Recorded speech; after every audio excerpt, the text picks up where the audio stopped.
Nifty चल नहीं रहा है, मिड कैप रुक नहीं रहा है, क्या ये यूफोरिया है? आशीष जी अनम्यूट करिए सर। आशीष जी अनम्यूट करिए, अनम्यूट करिए।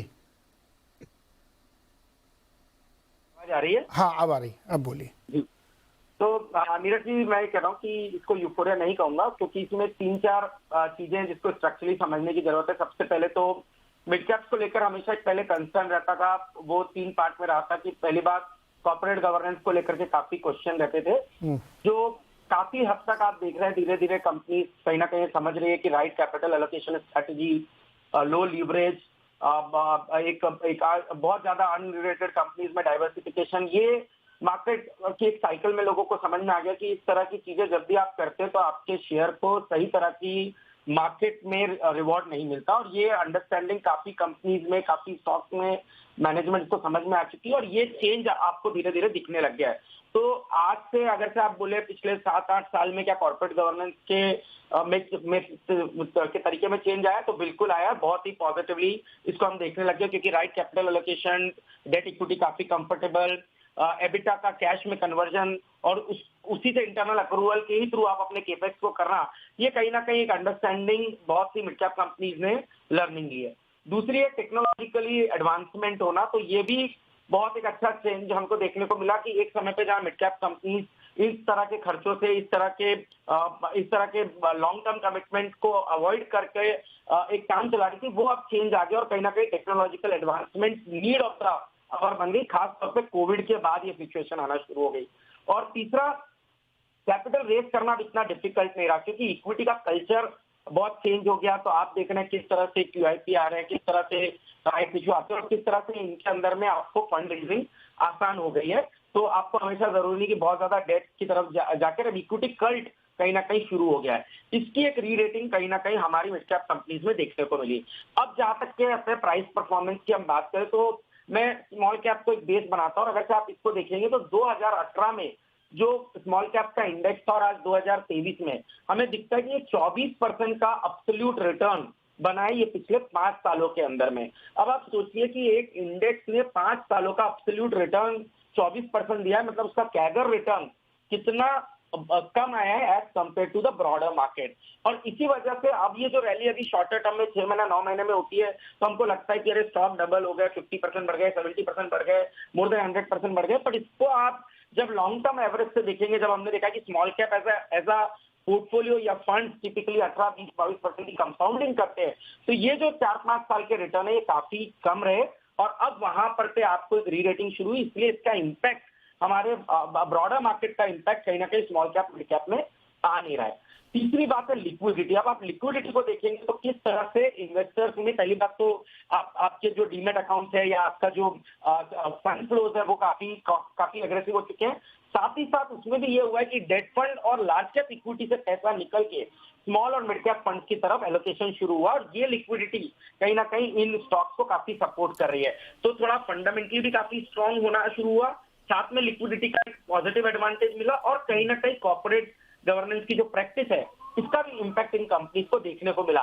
मैं आपको नीरज जी नाम तो नहीं लूंगा, पर आज से 3 साल पहले जिन कंपनीज को हम ये सोच के नहीं लेते थे कि ये थोड़ा कॉर्पोरेट गवर्नेंस का इश्यू है, और जो कंपनी हमने 150 रुपए पे या 200 रुपए पे इसलिए छोड़ दी कि पता नहीं ये कंपनी क्या करेगी, उसको इवेंचुअली हमने जाके 350 पे खरीदा। जब हमने देखा कि कैपिटल एलोकेशन स्ट्रैटेजी काफी अच्छी हो गई है, कंपनी कैश फ्लो जनरेट करने लग गई है, और इसी कैश फ्लो से केपेक्स साइकिल नई शुरू हुई है।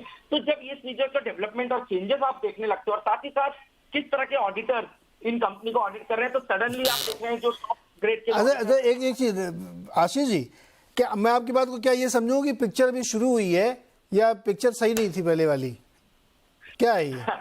बिल्कुल, देखिए पिक्चर सही नहीं थी से ज्यादा था कि पिक्चर पहले एक ट्रेलर था। हाँ। और अब पिक्चर अब शुरू हुई है, और ये स्टोरी इंडिया की और जो स्मॉल मिड कैप की अच्छी कंपनी की आने वाले 3-5 साल चलेगी।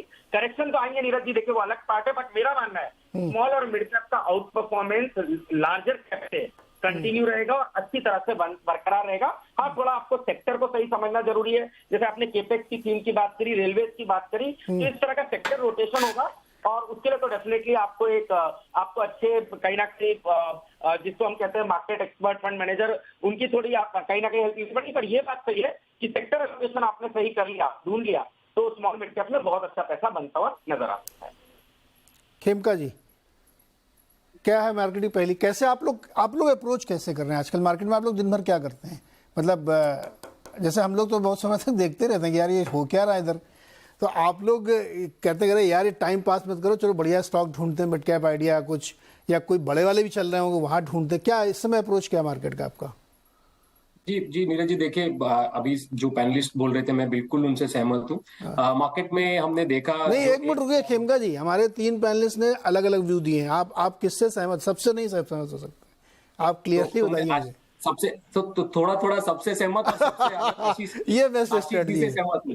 हाँ। सबसे ज्यादा आशीष जी से सहमत हूँ, क्योंकि हमें लगता है कि यहाँ से अभी तो मार्केट जस्ट ओपन अप हुआ है। अगर आप देखें तो जो पिछले कुछ सालों में जितना डिसरप्शन हुआ, जनरली अगर आप देखें तो डिसरप्शन में हम यही कहते हैं कि लार्ज कैप जिनका बैलेंस शीट स्ट्रांग होता है वो उन्हें विथस्टैंड करने के लिए काफी समर्थ होते हैं। और जो हमने देखा भी, चाहे वो कोविड की बात करें, अगर हम उससे पहले पास्ट में जाएं तो राइट फ्रॉम डीमोनेटाइजेशन, जीएसटी, आप कोविड और ये सब को लेकर अगर आप देखें तो लार्ज कैप्स में हमने देखा बहुत ही नैरो पार्टिसिपेशन था मार्केट में। एक टाइम था जबकि इवन आप निफ्टी 50 की भी बात छोड़ दीजिए, निफ्टी में सिर्फ 15 स्टॉक्स थे जो मार्केट में पार्टिसिपेट करते थे और पूरा मार्केट कुछ नहीं करता था। तब आपके पास क्या काम था? इन्हीं 15 स्टॉक्स में आप प्ले करते रहिए। अब ये वो मौका आया है जब मार्केट हैज ओपनड अप, और ये क्यों हो रहा है आप ये समझिए, क्योंकि इकोनॉमी में एक अच्छी ग्रोथ आई है जिसकी वजह से जो ब्रॉडर कंपनीज है उन्हें पार्टिसिपेशन करने को मिल रहा है इन द ग्रोथ। अब आप स्टॉक मार्केट परफॉर्मेंस एक बार छोड़ दीजिए, बट अगर आप अर्निंग्स की बात करें तो ये जो पिछले कुछ साल जो मुश्किल के थे, ये जो इंडियन कॉर्पोरेट्स को एक बहुत बड़ा जो हेल्प किया हुआ है उन्हें बैलेंस शीट को स्ट्रॉन्ग करने में।